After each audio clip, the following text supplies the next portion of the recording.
আমরা তাদেরকে জামাইয়ের আদর দিয়ে রাখি, এরপরেও যদি তারা দেশে অশান্তি তৈরির, নৈরাজ্য তৈরির পরিকল্পনা করতে গিয়ে মুসলমানদের উপরে হাত তুলে তাদের হাতকে ভেঙে দিতে হবে, ভেঙে দিতে হবে। ঠিক কিনা বলে না?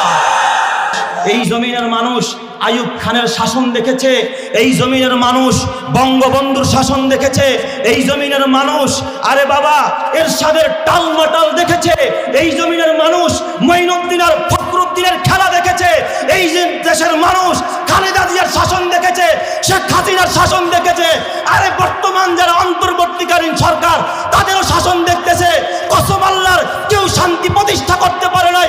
এই দেশের মানুষ কোলারি শাসন দেখতে চায়। ঠিক না ঠিক জোরে কান মুসলমান। যত সংখ্যালঘু আছে এদের মতো আরামে আর সুখে জামাইয়ের আদর পায়া সংখ্যালঘুরা বাংলাদেশে বাস করে। কথা ঠিক না বেঠিক?